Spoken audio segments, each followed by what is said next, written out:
আসসালামু আলাইকুম বন্ধুরা, সবাই কেমন আছেন? আজ আমি আপনাদের মাঝে ডাঁটা শাকের দারুণ একটা রেসিপি নিয়ে হাজির হলাম। অনেকভাবে শাক রান্না করে খেয়েছেন, তবে এইভাবে ট্রাই করে দেখতে পারেন। শাকের টেস্টটা জাস্ট দ্বিগুণ হয়ে যাবে।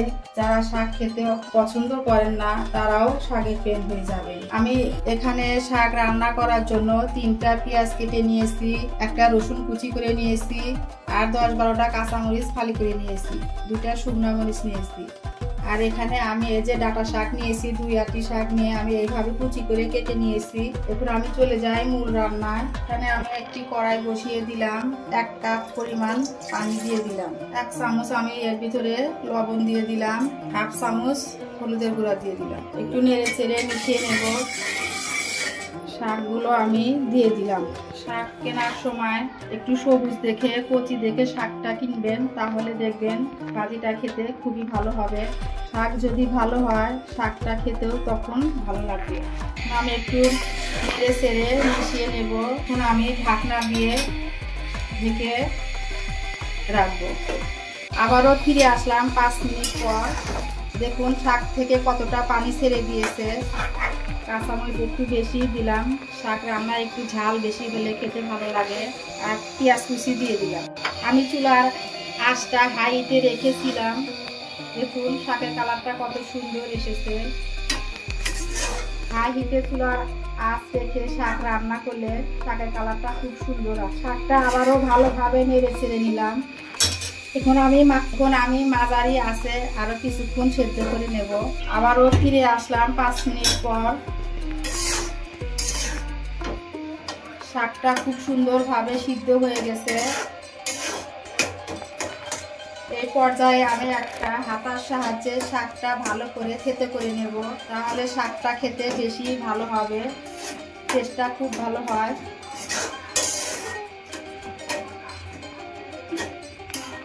এই বিষয়ে খেয়াল রাখতে হবে, শাক থেকে একটু পানি থাকা অবস্থায় নামিয়ে নিতে হবে। আমরা শাকটা বাগার দেব, তাহলে কিন্তু পরে শাকটা বেশি ড্রাই হয়ে যাবে, তখন খেতে ভালো লাগবে না। এছাড়া আমি শাকটা নামিয়ে বাগার দেব। কড়াইয়ে আমি তেল দিয়েছি পরিমাণ মতো, তেলটা গরম হয়ে গেছে। এখন আমি একটু 1/2 চামচ পরিমাণ আস্ত গোটা জিরে দিব।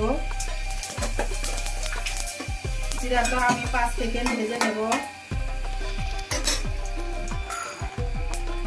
এখন আমি পেঁয়াজ কুচি আর রসুন কুচিগুলো দিয়ে দিলাম।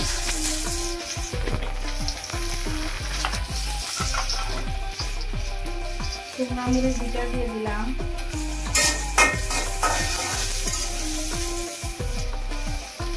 বাগারে একটু জিরা ফোড়ন দিলে খাবারের টেস্টটা খুব ভালো হয়, খুব সুন্দর একটা ফ্লেভার আছে।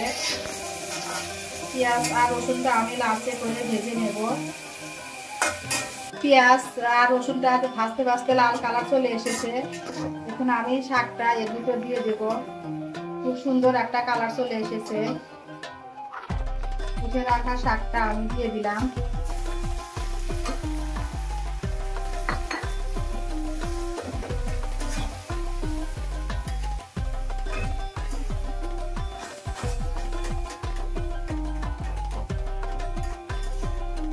শাকটা যে যত সুন্দর করে বাগার দিবে, শাকটা কিন্তু খেতে ততই ভালো হবে।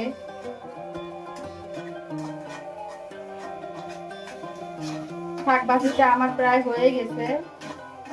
শাক ভাজতে গেলে কিন্তু বেশি ড্রাই করা যাবে না, একটু নরম রাখতে হবে। বেশি ভাজলে শাকটা ড্রাই হয়ে গেলে আর খেতে ভালো লাগবে না।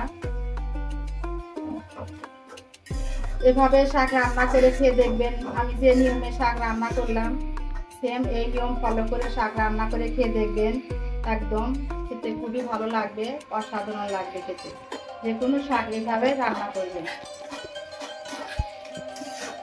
এখন আমি হাতার সাহায্যে একটু এইভাবে থেতো করে দেব, তাহলে আরো শাকটা ভালো হবে খেতে।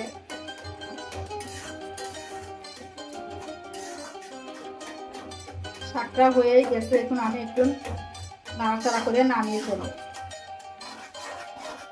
শাকটা সুন্দরভাবে ভেজে নিয়েছি। দেখুন কালারটা কত সুন্দর এসেছে। আর আমি লবণটা চেক দিয়ে নিয়েছি। এখন আমি শাকটা নামিয়ে নেব।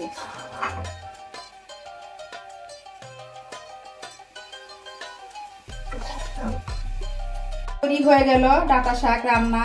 এই যে কি সুন্দর একটা কালার এসেছে, একদম সবুজ কালার। আমি একটু সাজিয়ে দিচ্ছি পাকা মরিচ দিয়ে, দেখতে ভালো লাগবে, খুবই সুন্দর লাগতেছে। এইভাবে শাক রান্না করে আপনারা খাবেন, দেখবেন ছোট বড় সবাই খেতে পছন্দ করবে। খুবই মজার শাক ভাজি, গরম গরম ভাতের সাথে এক প্লেট ভাত একদম শেষ হয়ে যাবে নিমিষেই। খুবই মজার ভাজি, শাক ভাজি। তো আজকে ভিডিওটি আমি এই পর্যন্তই শেষ করছি। আল্লাহ হাফেজ, সবাই ভালো থাকবেন, সুস্থ থাকবেন। আসসালামু আলাইকুম।